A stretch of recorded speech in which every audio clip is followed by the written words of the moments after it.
नमस्कार साथियों, पिछली क्लास में अपन ने स्पर्शरेखा की लंबाई और उसका प्राचलिक रूप का समीकरण अपन ने देखा था।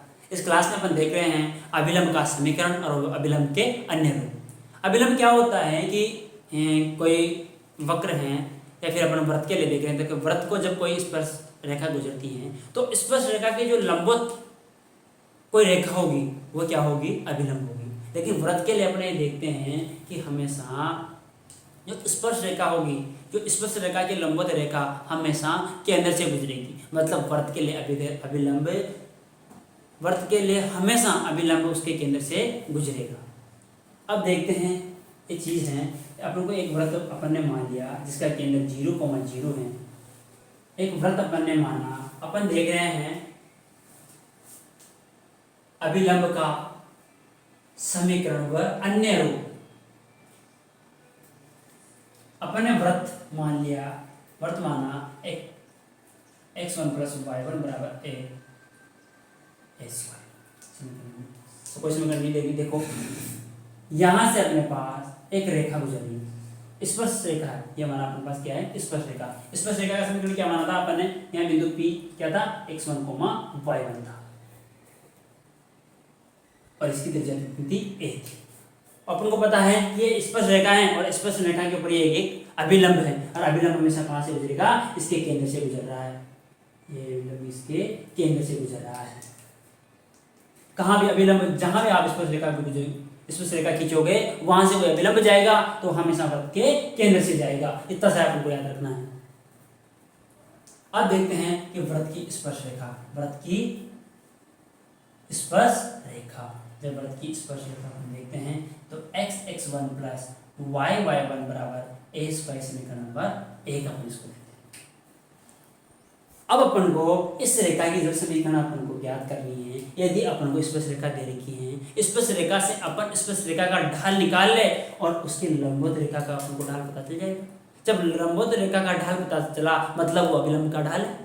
और अभिलंब कहां से गुजरता है, केंद्र से गुजर रहा है। जब अभिलंब किसी रेखा के लिए अपन को एक तो अभिलंब चाहिए, अभिलंब का मतलब एक ढाल चाहिए और एक बिंदु चाहिए। तो अपन को केंद्र तो उसके बिंदु हो गए और ढाल अपन ने कहां से निकाल ली, स्पर्श रेखा के लंबवत अभिलंब होता है तो ढाल वहां से आ जाएगी। जब अपन को ढाल मिल गई और एक बिंदु दे रखा है तो अपन अभिलंब का समीकरण नहीं निकाल सकते क्या? देखो कैसे निकालते हैं। यहां से अपन देखते हैं कि ये स्पर्श रेखा, इस रेखा का समीकरण है तो यहां से इसका ढाल क्या प्राप्त होगा, स्पर्श रेखा का ढाल। स्पर्श रेखा का ढाल क्या प्राप्त होता है, y(y1) = -x(x1) + a स्क्वायर। मैं यहां से y छोड़ दूं तो -x1/y1 x + a स्क्वायर बटा y1 का स्क्वायर। तो अपन को यहां से ढाल क्या मिल गया, स्पर्श रेखा का ढाल। स्पर्श रेखा का ढाल, जब स्पर्श रेखा का ढाल अपन को मिल गया -x1/y1 तो अपन अभिलंब का ढाल निकाल सकते हैं। अभिलंब का ढाल इसके लंबवत होगा तो m(m1) अभिलंब के ढाल के लिए, तो अभिलंब का ढाल क्या होगा, इसका उल्टा और उल्टा चिन्ह, माइनस वाला चिन्ह, इसका उल्टा क्या होगा माइनस और y1/x1, ये माइनस प्लस हो गया। तो अभिलंब की ढाल क्या आ गई अपने पास, अभिलंब की ढाल, अभिलंब की ढाल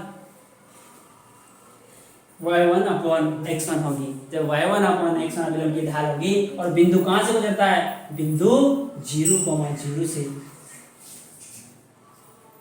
गुजरता है। कौन, अभिलंब। तो समीकरण क्या निकालेंगे, y - y1 मतलब 0, x और अभिलंब का समीकरण देख लेंगे तो y1 अभिलंब देख लेंगे तो अभिलंब की जो ढाल देखेंगे तो y1/x1 और x - 0 से वह समीकरण गुजर रही है। तो अपन देखते हैं y(x1) = y1x, ये समीकरण अपन को किसकी प्राप्त हो गई, अभिलंब की। तो y(x1) - xy1 = 0, ये अभिलंब की समीकरण है। ये उसका कार्तीय रूप है, कार्तीय। लेकिन जब अपन जानते हैं इसका प्राचलिक रूप अपन देखेंगे तो बिंदु P का निर्देशांक अपन ने देखे थे,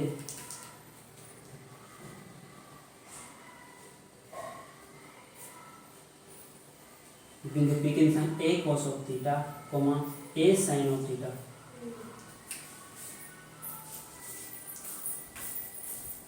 तो जब बिंदु P a cos of theta a sin of theta है तो x1 की जगह अपन a cos ऑफ थीटा और y1 की जगह a sin ऑफ थीटा रखेंगे तो इसका प्राचलिक रूप अपन को प्राप्त हो जाएगा y a cos of theta minus x a sin of theta बराबर 0। तो a कॉमन लेके अपन काट दिया तो क्या प्राप्त हो गया y cos of theta minus x sin of theta बराबर 0। ये समीकरण अपन को है प्राचलिक समीकरण है, ये प्राचलिक रूप में अभिलंब का समीकरण है ये।